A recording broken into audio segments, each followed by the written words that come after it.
हरे कृष्ण। आप सभी का दिन शुभ हो। आज दिनांक है 2 जुलाई और दिन है बुधवार। आज आषाढ़ मास का 21वां दिन और शुक्ल पक्ष का 7वां दिन यानी सप्तमी तिथि है। और सप्तमी तिथि आज सुबह 11:58 तक रहेगी। उसके बाद में अष्टमी तिथि प्रारंभ हो जाएगी। सूर्योदय होगा सुबह 5:49 पर। सूर्यास्त होगा शाम 7:12 पर। ब्रह्म मुहूर्त सुबह 4:13 से 5:01 तक रहेगा। राहु काल दोपहर 12 बजे से 1:30 बजे तक रहेगा। और आज उत्तरा फाल्गुनी नक्षत्र सुबह 11:07 तक रहेगा। बाद में हस्त नक्षत्र प्रारंभ हो जाएगा। प्रिय श्रोताओ, आज की कथा में आप सभी का बहुत बहुत स्वागत है। आज की कथा जो सिखाती है कि त्याग केवल वस्तु का नहीं, भावों का भी होता है। जब कोई आत्मा मोह त्यागती है तभी उसे ईश्वर का साक्षात्कार होता है। आज की कथा एक ऐसी यज्ञाग्नि है जिसमें हम अपने भीतर के अहंकार और स्वार्थ को अर्पित करेंगे। हम सब मिलकर प्रार्थना करें, हे श्री हरि, हमारे हृदय से मोह और ममता की बेड़ियां काट दो और उसमें केवल आपका निर्मल प्रेम स्थापित करो। अब सुनिए आगे की कथा। इस कथा को सुनने के बाद आप मुझे कमेंट करके भी जरूर बताइएगा कि ये कथा आपको कैसी लगी। भगवान श्री विष्णु महादेव जी के आराध्य हैं। एक बार जब भगवान विष्णु ने कृष्ण रूप में अवतार लिया तब महादेव शिव शंभु को श्री श्याम सुंदर के बाल रूप के दर्शन करने की इच्छा हुई और वे एक योगी का भेष बनाकर मैया यशोदा के द्वार पर गोकुल में नंद भवन के बाहर पहुंचकर इस प्रकार आवाज लगाने लगे। जोगी भेषधारी शिव शंभु, अलख निरंजन कहाँ हो प्रभु। इस प्रकार कहने लगे। भगवान शिव गाने लगे, एक योगी आयो री तेरे द्वार, दिखा दे मुख लाल का, ओ मैया दिखा दे मुख लाल का, तेरे पालने में पालनहार, दिखा दे मुख लाल का, ओ मैया दिखा दे मुख लाल का, लिए अखियों में प्यास योगी करे अरदास, ओ मैया दिखा दे मुख लाल का, मैया ऐसो संजोग न टाल, दिखा दे मुख लाल का, ओ मैया दिखा दे मुख लाल का, तेरे भरे रहेंगे भंडार, दिखा दे मुख लाल का, ओ मैया दिखा दे मुख लाल का। मैया यशोदा उस समय श्री श्याम सुंदर को नहला धुलाकर उनका श्रृंगार करने में बड़ी व्यस्त थी और बाहर खड़े योगी की आवाज वो सुन नहीं पाई। बाहर खड़े योगी भेषधारी शिव भोले ने फिर से आवाज लगाई, लेकिन अंदर से फिर कोई जवाब नहीं आया। तभी वहां से एक ब्रज की वृद्धा गोपी गुजर रही थी। उसने देखा कि एक योगी मैया यशोदा के द्वार पर प्रतीक्षा कर रहा है, तो वो उनके पास गई और बोली, बाबा किसे बुला रहे हो। तब योगी बोले, गृह स्वामिनी को बुला रहा हूं मैं। गोपी बोली, बाबा भिक्षा चाहिए। तो योगी बोले, हाँ माई। गोपी ने झांक कर देखा तो उसे कोई नजर नहीं आया, तो वह बाबा से बोली, बाबा यहाँ तो कोई नहीं दिख रहा, चलो मेरे घर, वहां तुम्हें भिक्षा मिल जाएगी, मैं तुम्हें भिक्षा दूंगी। योगी बोले, तुम माई। गोपी बोली, हाँ, अन्न वस्त्र धन जो तुम्हें चाहिए वो मैं तुम्हें दूंगी। तो योगी बोले, नहीं माई, मेरा एक नियम है कि मैं एक ही द्वार पर जाकर अलग जगाता हूँ। अगर उस द्वार से कुछ मिल जाए तो अच्छा, नहीं तो मैं उस दिन किसी दूसरे द्वार पर नहीं जाता। गोपी बोली, हे भगवान, फिर तो आप भूखे ही रहोगे। योगी बोले, हाँ माई, जैसी प्रभु की इच्छा। गोपी को योगी बाबा पर बड़ा तरस आया। बोली, नहीं बाबा, हमारे गांव से कोई साधु भूखा चला जाए ये तो सारे गोकुल के लिए लज्जा की बात होगी। बाबा आप यहीं ठहरो, मैं अंदर जाकर देखती हूँ कि यशोदा रानी कहाँ है। ऐसा कहकर वह वृद्धा गोपी नंद भवन के अंदर गई और वहां जाकर क्या देख रही थी कि मैया यशोदा तो श्याम सुंदर का श्रृंगार कर रही थी और उन्हें लोरी गा गा कर सुला रही थी। इधर बाहर खड़े योगी भेषधारी भगवान शंकर मन ही मन कहने लगे, प्रभु दर्शन किए बगैर तो मैं यहाँ से नहीं जाऊंगा। गोपी ने अंदर आकर मैया यशोदा से कहा, ओ यशोदा रानी। मैया बोली, आओ काकी, क्या बात है। तो गोपी मैया से कहने लगी, यशोदा रानी, तुम्हारे द्वार पर एक योगी बहुत देर से भिक्षा के लिए खड़ा है, तुमने उसकी आवाज नहीं सुनी क्या। तो यशोदा जी कहने लगी, नहीं तो। गोपी बोली, अरे जल्दी से उसे भिक्षा दे दो, कोई बड़ा महात्मा लगता है। मैया यशोदा बोली, ठीक है। गोपी ने कहा, यशोदा जी, ऐसा योगी तो मैंने कभी नहीं देखा। उसके मुख पर तो आंख ही नहीं टिक रही थी मेरी। यशोदा जी ने सुना तो बोली, क्यों? गोपी बोली, अरे इतना तेज है उसके ललाट पर, मानो सूर्य का तेज हो। और देखो कितना कड़ा नियम है उसका कि जिस द्वार पर भिक्षा के लिए खड़ा हो जाता है बस वहीं से भिक्षा लेता है, और भिक्षा ना मिलने पर भूखा ही लौट जाता है। यशोदा जी ने जब वृद्धा गोपी की बात सुनी तो झट से आटा, दाल, चावल, जो भी सामग्री उनके हाथ आई वो सब कुछ ले लिया।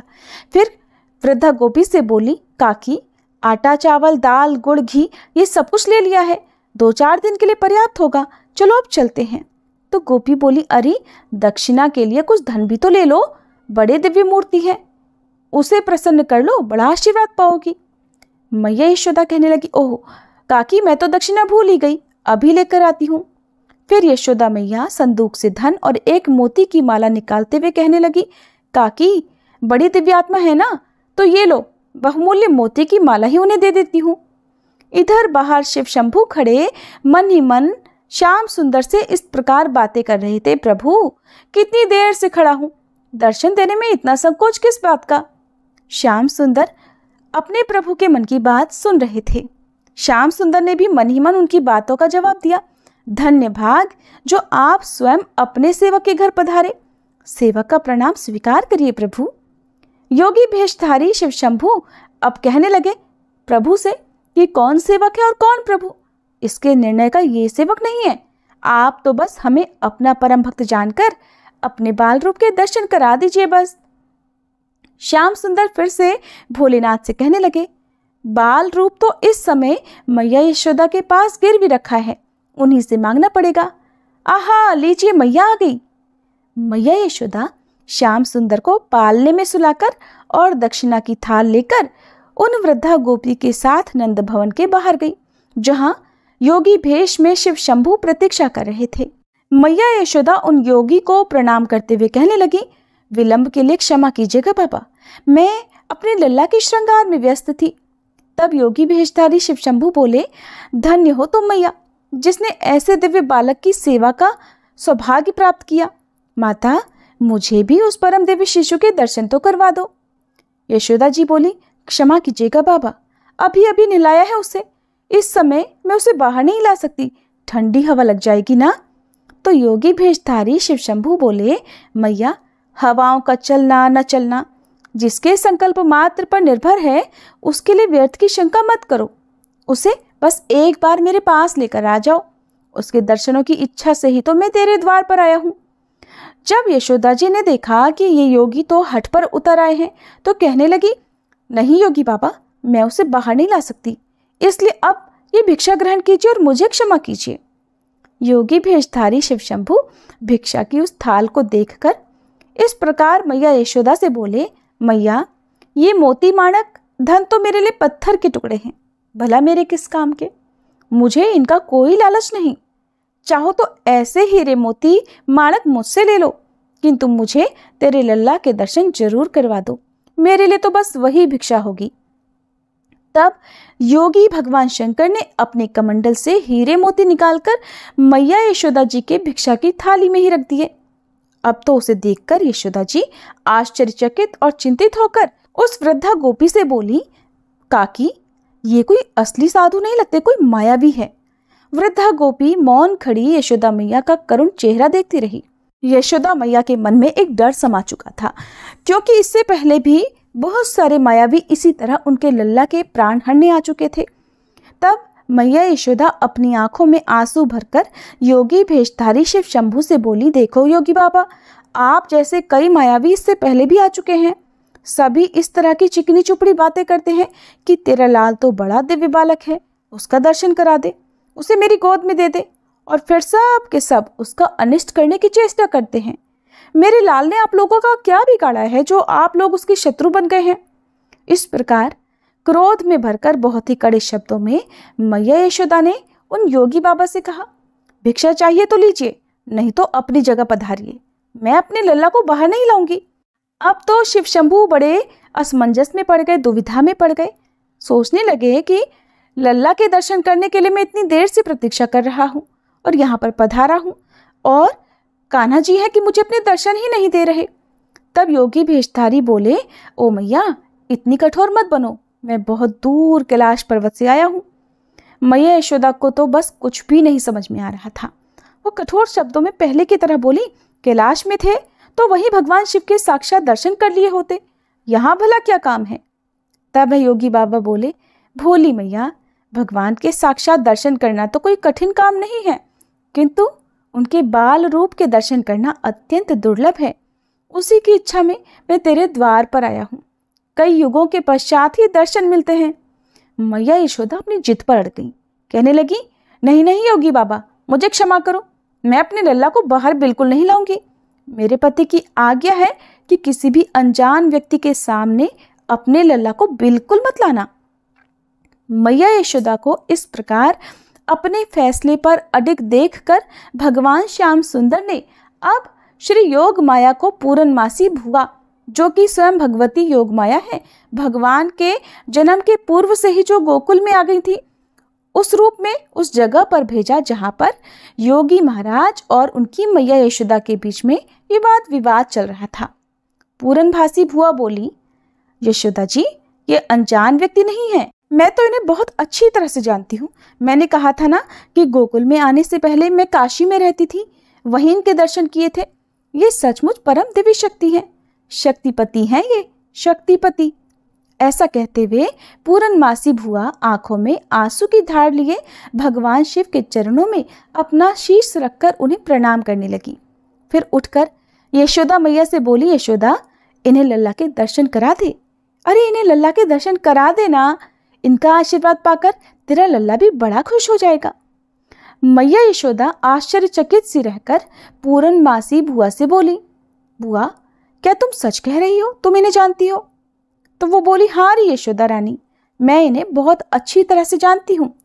अरे ये तो तेरा सौभाग्य है जो तेरे लल्ला का प्रेम इन्हें तेरे द्वार पर खींच लाया।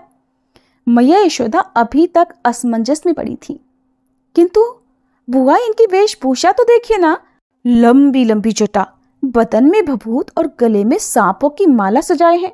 लल्ला तो इनको देखकर वैसे ही डर जाएगा। ना बाबा ना, मैं लल्ला को नहीं लाऊंगी।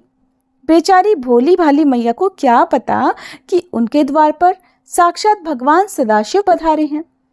मैया यशोदा से ऐसा सुनकर पूरनमासी भुआ बोली, नहीं यशोदा रानी, इनके दर्शन मात्र से तो सभी प्रकार के भयों का नाश हो जाता है, सारी बाधाएं दूर हो जाती हैं। अरे मुझ पर विश्वास करो, मैं कभी तुमसे झूठ नहीं बोली। वृद्धा गोपी ने भी पूरनमासी भुआ का समर्थन करते हुए कहा, अरे यशोदा रानी, ये पूरनमासी भुआ कभी झूठ नहीं बोलती। अब तो वृद्धा गोपी ने भी पूरनमासी भुआ का समर्थन करते हुए कहा, अरे यशोदा रानी, ये पूरनमासी भुआ कभी झूठ नहीं बोलती।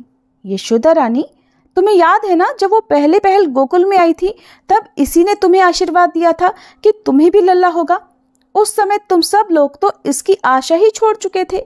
ये सदा सच कहती है, तो इसकी बात मान लो बेटी। पूरनमासी भुआ बोली, जा बेटी, लल्ला को ले आ। मैया यशोदा अब भी अपनी जिद पर अडिग थी, बोली, लेकिन मैं अपने लल्ला को इनके हाथ में बिल्कुल नहीं दूंगी। मैं बाहर ले तो आऊंगी, लेकिन इन्हें छूने नहीं दूंगी। पूरनमासी भुआ बोली, अच्छा जा, लल्ला को लेकर तो आ, ये दूर से ही उसको आशीर्वाद दे देंगे। जा, लल्ला को लेकर आ जाए यशोदा बेटी। आखिरकार विवश होकर यशोदा मैया को नंद भवन के अंदर जाना ही पड़ा। उनके मन में एक अनजाना सा डर समाया हुआ था। वो अंदर गई अपने श्याम सुंदर को लाने के लिए, और अंदर जाकर श्याम सुंदर को अपनी गोद में उठाकर इस तरह कहने लगी, अरे ओ लल्ला, चल, कोई तेरे दर्शन करने के लिए आए हैं।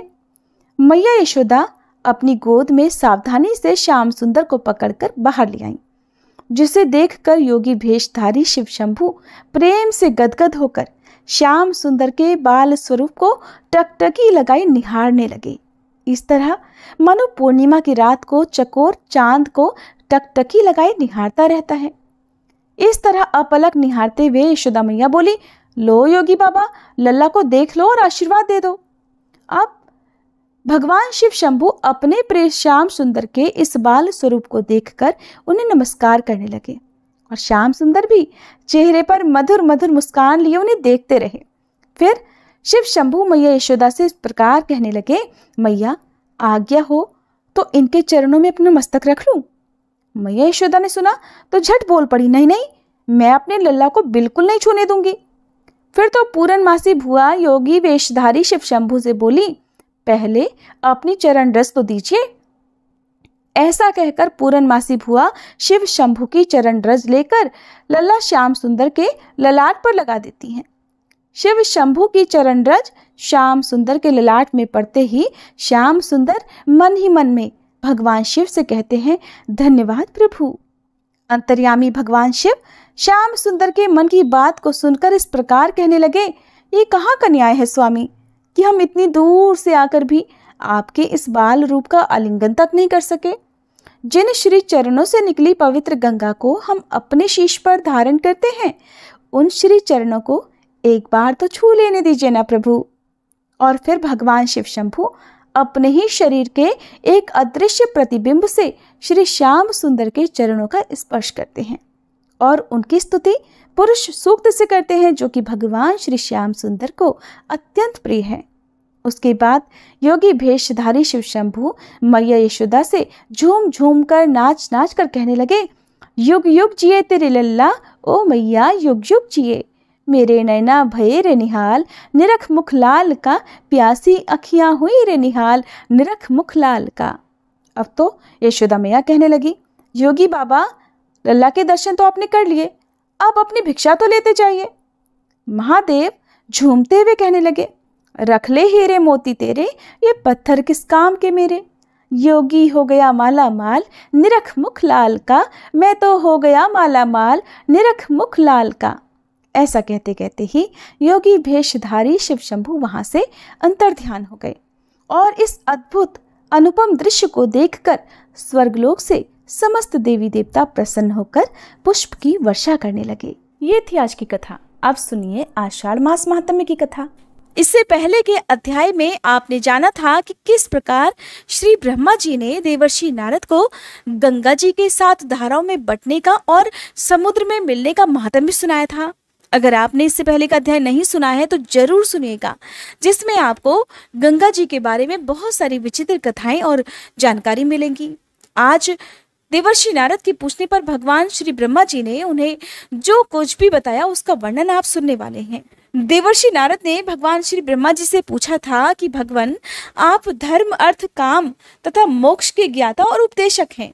आपके वचनों में रहस्य सहित छंद पुराण स्मृति और धर्मशास्त्र आदि समस्त वांग्मय प्रतिष्ठित है। अतः आप बताइए कि तीर्थ दान यज्ञ तप देव पूजन मंत्र जप और सेवा में सबसे बढ़कर श्रेष्ठ क्या है।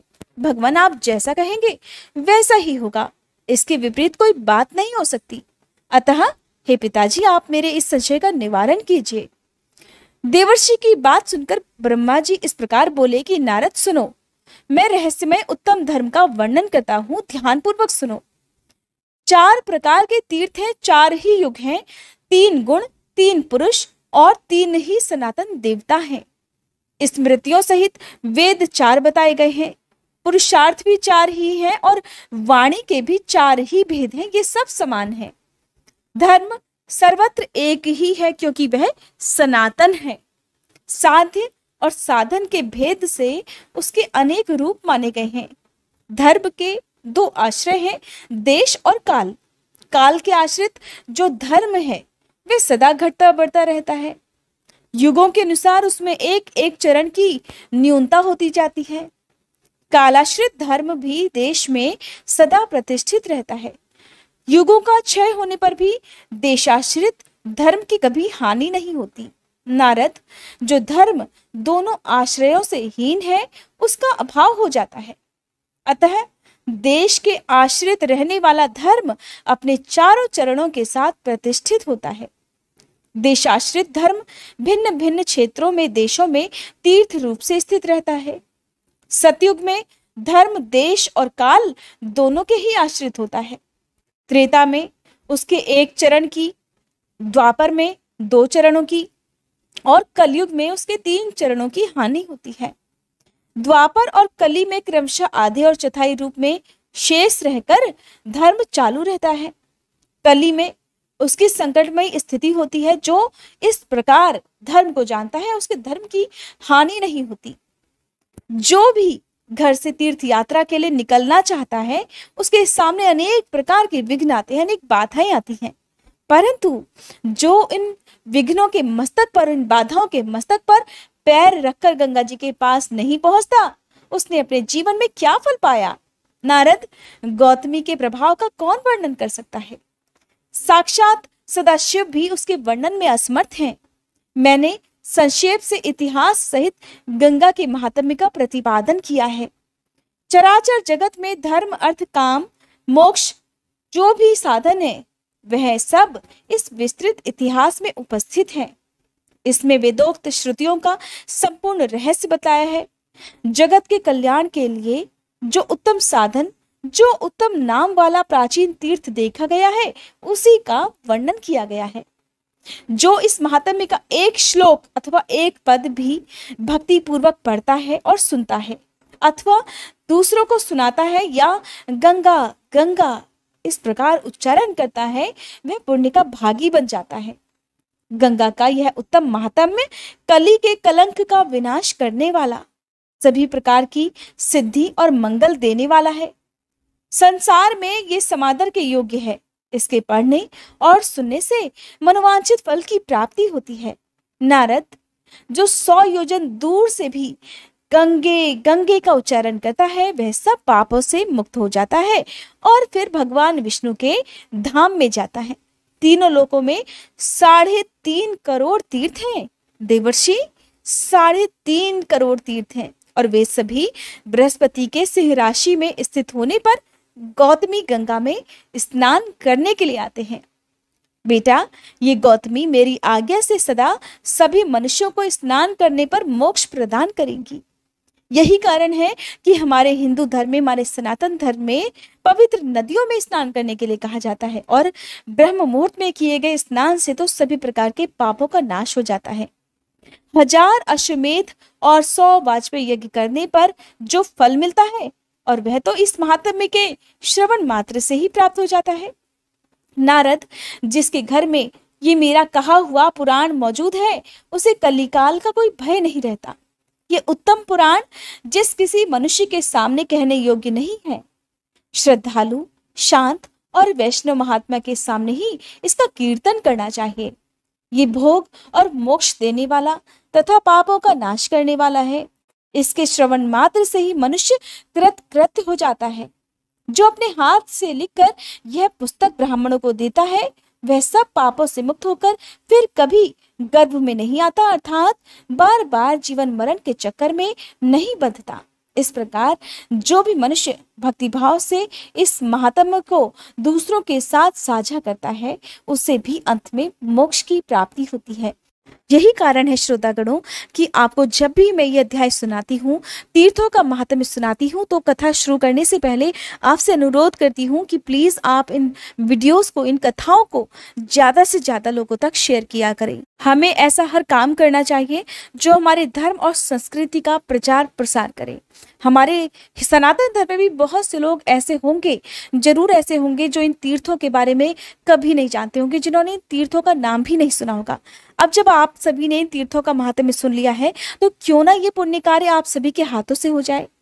तो अब आप रसपान कीजिए अनंत वासुदेव की महिमा तथा पुरुषोत्तम क्षेत्र के महात्म्य के उपसंहार का। आप ये जो भी कथाएं सुन रहे हैं ये सारी कथाएं ब्रह्म पुराण में वर्णित हैं। मुनि बोले, देव, भगवान की ये कथा सुनने से तो हमें तृप्ति नहीं होती। आप पुनः परम गोपनीय रहस्य का वर्णन कीजिए। अनंत वासुदेव की महिमा का आपने भलीभांति वर्णन नहीं किया है। अब हम सभी उसी को सुनना चाहते हैं। आप विस्तार पूर्वक बताइए। ब्रह्मा जी कहने लगे, मुनिवरों, अनंत वासुदेव का महात्म्य सार से भी अत्यंत सारतर वस्तु है। वह इस पृथ्वी पर दुर्लभ है। विप्रगणों, आदि कल्प की बात है। मैंने देव शिल्पियों में श्रेष्ठ विश्वकर्मा को बुलाकर कहा, विश्वकर्मा, तुम पृथ्वी पर भगवान वासुदेव की शिलामयी प्रतिमा बनाओ, जिसका दर्शन करके इंद्र आदि देवता और मनुष्य भक्ति पूर्वक भगवान वासुदेव की आराधना करें और उनकी कृपा से ही निर्भय होकर रहा करें। मेरी बात सुनकर विश्वकर्मा ने तत्काल ही एक सुंदर और सुदृढ़ प्रतिमा बनाई। जिसके हाथों में शंख, चक्र, गदा और पद्म शोभा पा रहे थे। भगवान का वह विग्रह सभी प्रकार के शुभ लक्षणों से संपन्न और अत्यंत प्रभावशाली था। मुनिवरों, उनके नेत्र कमल दल के समान विशाल थे। वक्ष स्थल में श्री वत्स का चिन्ह सुशोभित था। हृदय देश वनमाला से सुशोभित हो रहा था। मस्तक पर मुकुट और भुजाओं में अंगद शोभा पा रहे थे। कंधे मोटे जान पड़ते थे। कानों में कुंडल झिलमिला रहे थे। श्याम अंग पर पीतांबर की अपूर्व शोभा हो रही थी। इस प्रकार वह प्रतिमा दिव्य थी। स्थापना का समय आने पर स्वयं मैंने ही गूढ़ मंत्रों द्वारा उसे स्थापित किया। उस समय देवराज इंद्र ऐरावत पर सवार होकर समस्त देवताओं के साथ मेरे लोक में आए। उन्होंने स्नान दान आदि के द्वारा भगवत प्रतिमा को प्रसन्न किया और उसे लेकर वे अपनी अमरावतीपुरी को चले गए। वहां इंद्र भवन में उसे पधरा कर उन्होंने मन, वाणी और शरीर को संयम में रखते हुए दीर्घ काल तक भगवान की आराधना की और उन्हीं के प्रसाद से वृत्र और नमूची आदि क्रूर राक्षसों तथा भयंकर दानवों का संहार करके तीनों लोकों का राज्य भोगा। द्वितीय युग त्रेता आने पर महापराक्रमी राक्षस राज रावण बड़ा प्रतापी हुआ। उसने 10,000 वर्षों तक निराहार और जितेंद्रिय रहकर अत्यंत कठोर व्रत का पालन करते बड़ी भारी तपस्या की, जो दूसरों के लिए अत्यंत दुष्कर थी। उस तपस्या से संतुष्ट होकर मैंने रावण को वरदान दिया कि तुम्हें संपूर्ण देवताओं, दैत्यों, नागों और राक्षसों में से कोई नहीं मार सकेगा। शाप के भयंकर प्रहार से भी तुम्हारी मृत्यु नहीं होगी। तुम यमदूतों से भी अभद्र रहोगे। ऐसा वर पाकर वह राक्षस संपूर्ण यक्षों और उनके राजा धनाध्यक्ष कुबेर को भी परास्त करके इंद्र को भी जीतने के लिए तत्पर हुआ। फिर उसने देवताओं के साथ बड़ा भयंकर संग्राम किया। उसके पुत्र का नाम मेघनाद था। मेघनाद ने इंद्र को जीत लिया, अतः वह इंद्रजीत के नाम से प्रसिद्ध हुआ। फिर बलवान रावण ने अमरावतीपुरी में प्रवेश करके देवराज इंद्र के सुंदर भवन में भगवान वासुदेव की प्रतिमा देखी, जो अंजन के समान श्यामवर्ण और समस्त शुभ लक्षणों से संपन्न थी। पद्म पत्र के समान विशाल नेत्र, वनमाला से ढके हुए वक्ष स्थल में श्री वत्स का सुंदर चिन्ह, मस्तक पर मुकुट, भुजाओं में भुजबंद, हाथों में शंख, चक्र, गदा और पद्म, शरीर पर पीतांबर, 4 भुजाएं तथा अंगों में समस्त आभूषण शोभा दे रहे थे। वह प्रतिमा समस्त मनोवांछित फलों को देने वाली थी। रावण ने यहाँ रखे हुए ढेर के ढेर रत्नों को तो छोड़ दिया और उस सुंदर प्रतिमा को तुरंत ही पुष्पक विमान से लंका में भेज दिया। वह रावण के छोटे भाई धर्मात्मा विभीषण नगराध्यक्ष थे। वे सदा भगवान नारायण के भजन में लगे रहते थे। देवराज की भूमि से आई हुई उस दिव्य प्रतिमा को देखकर उनके शरीर में रोमांच हो आया। उन्हें बड़ा विस्मय हुआ। विभीषण ने प्रसन्न मन से मस्तक झुकाकर भगवान को प्रणाम किया और कहा, प्रभु, आज मेरा जीवन सफल हो गया। आज मेरी तपस्या का फल मुझे मिल गया। ऐसा कहकर धर्मात्मा विभीषण बारंबार भगवान को प्रणाम करके अपने बड़े भाई के पास गए और हाथ जोड़कर बोले, राजन, आप वह प्रतिमा देकर मुझ पर कृपा कीजिए। मैं उसकी आराधना करके भव सागर से पार होना चाहता हूँ। भाई की बात सुनकर रावण ने कहा, वीर, तुम प्रतिमा ले लो, मैं उसे लेकर क्या करूंगा? मैं तो ब्रह्मा जी की आराधना करके तीनों लोकों पर विजय पा रहा हूँ। विभीषण बड़े बुद्धिमान थे। उन्होंने वह कल्याणमयी प्रतिमा ले ली और उसके द्वारा 108 वर्षों तक भगवान विष्णु की आराधना की। इससे उन्होंने अणिमा आदि 8 सिद्धियों के साथ अजर अमर रहने का वरदान भी प्राप्त कर लिया।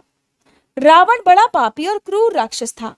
उसने देवता, गंधर्व, किन्नर, लोकपाल, मनुष्य, मुनि और सिद्धों को भी युद्ध में जीतकर उनकी स्त्रियों को हर लिया और लंका नगरी में लाकर रख दिया। फिर सीता के लिए मोहित होकर उसने उनको भी हर लाने का प्रयत्न किया। श्री राम के सम्मुख जाने में उसे भय होता था, इसलिए मारीच को स्वर्णमय मृग के रूप में भेजकर उन्हें आश्रम से दूर हटा दिया और सीता जी को अकेली पाकर हरण कर लिया। जिसका पता लगने पर लक्ष्मण सहित श्री राम को बड़ा क्रोध आया। उन्होंने रावण को मार डालने का निश्चय किया और इस कार्य में उनकी सहायता की सुग्रीव ने। सुग्रीव का वाली के साथ बैर था, अतः श्री राम ने वाली को मारकर सुग्रीव को किष्किंधा के राज्य पर अभिषिक्त कर दिया और अंगद को युवराज बनाया।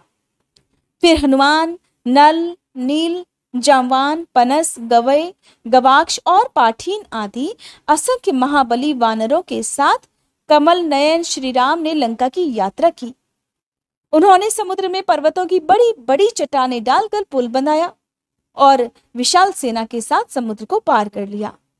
रावण ने राक्षसों को साथ लेकर भगवान श्री राम के साथ घोर संग्राम किया।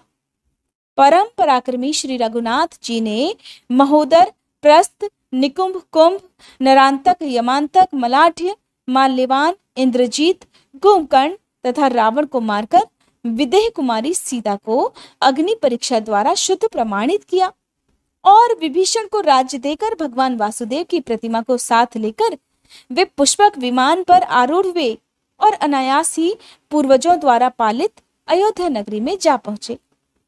भक्त वत्सल श्री रघुनाथ जी ने अपने छोटे भाई भरत और शत्रुघ्न को भिन्न भिन्न राज्यों पर अभिषिक्त किया और स्वयं सम्राट की भांति समस्त भूमंडल के राज्य पर आसीन हुए। उन्होंने अपने पुरातन स्वरूप श्री विष्णु की उस प्रतिमा का आराधन करते हुए उसे समुद्र पर्यंत पृथ्वी का 11,000 वर्षों तक फिर पालन किया, जिसके बाद वे अपने वैष्णव धाम में प्रवेश कर गए। उस समय श्री राम ने वह प्रतिमा समुद्र को दे दी और कहा कि अपने जल और रत्नों के साथ तुम इस प्रतिमा की भी रक्षा करना। द्वापर युग आने पर जब जगदीश्वर भगवान विष्णु पृथ्वी की प्रार्थना से कंस आदि का वध करने के लिए बलभद्र जी के साथ वसुदेव जी के कुल में अवतीर्ण हुए, उस समय नदियों के स्वामी समुद्र ने उस परम दुर्लभ पुण्यमय पुरुषोत्तम क्षेत्र में संपूर्ण लोगों का हित करने के लिए उक्त प्रतिमा को प्रकट किया, जो संपूर्ण मनोवांछित फलों को देने वाली थी। तब से उस मुक्तिदायक क्षेत्र में ही देवाधिदेव अनंत वासुदेव विराजमान हैं, जो मनुष्यों की संपूर्ण कामनाएं पूर्ण करने वाले हैं। जो लोग मन, वाणी और क्रिया द्वारा सदा सर्वेश्वर भगवान अनंत वासुदेव की भक्ति पूर्वक शरण लेते हैं, वे परम पद को प्राप्त होते हैं। भगवान अनंत का एक बार दर्शन, भक्ति पूर्वक पूजन और प्रणाम करके मनुष्य राजसूय और अश्वमेध यज्ञों से 10 गुना फल पाता है। वह समस्त भोग सामग्री से संपन्न, छोटी छोटी घंटियों से सुशोभित, सूर्य के समान तेजस्वी और इच्छानुसार चलने वाले विमान से वैकुंठ धाम में जाता है। उस समय दिव्यांगनाएं उसकी सेवा में रहती हैं और गंधर्व उसके यश का गान करते हैं। वह अपने साथ कुल की 21 पीढ़ियों का भी उद्धार कर देता है। मुनिवरों, इस प्रकार भगवान अनंत के संबंध में कुछ निवेदन किया। ऐसा कौन मनुष्य है जो 100 वर्षों में भी उनके गुणों का वर्णन कर सके? इस प्रकार मनुष्यों को भोग और मोक्ष देने वाले परम दुर्लभ पुरुषोत्तम क्षेत्र तथा अनंत वसुदेव के महात्म्य का वर्णन किया गया। जो पुरुषोत्तम क्षेत्र में कल्प वृक्ष अर्थात अक्षयवट के पास जाकर शरीर त्याग करते हैं, वे निस्संदेह मुक्त हो जाते हैं। जो मनुष्य बिना इच्छा के भी वहां प्राण त्याग करता है, वह भी दुख से मुक्त होकर दुर्लभ मोक्ष प्राप्त कर लेता है। कृमि, कीट, पतंग आदि तथा पशु पक्षियों की योनि में पड़े हुए जीव भी वहां देह त्याग करने पर परम गति को प्राप्त होते हैं। जो मनुष्य एक बार भी श्रद्धा पूर्वक भगवान पुरुषोत्तम का दर्शन कर लेता है, वह सहस्त्रों पुरुषों में उत्तम है। भगवान प्रकृति से परे और पुरुष से भी उत्तम है, इसीलिए वे वेद पुराण तथा इस लोक में पुरुषोत्तम कहलाते हैं। मुनिवरों, पुरुषोत्तम तीर्थ के समान किसी तीर्थ का महात्म्य न हुआ है और न कभी होगा। मैंने उस क्षेत्र के गुणों का एक अंश मात्र यहाँ बताया है। कौन पुरुष 100 वर्षों में भी उसके समस्त गुणों का वर्णन कर सकता है? मुनिवरों, यदि तुम सनातन मोक्ष पाना चाहते हो तो आलस्य छोड़कर उस पवित्र तीर्थ में निवास करो। व्यास जी कहते हैं, अव्यक्त जन्मा ब्रह्मा जी का ये वचन सुनकर मुनियों ने वहां निवास किया और परम पद प्राप्त कर लिया। द्विजवरों, यदि आप लोग भी मोक्ष प्राप्त करना चाहते हो तो परम उत्तम पुरुषोत्तम क्षेत्र में निवास करो। हरे कृष्णा। आज के अध्याय में बस इतना ही। उम्मीद है ये कथाएं आपको पसंद आई होंगी।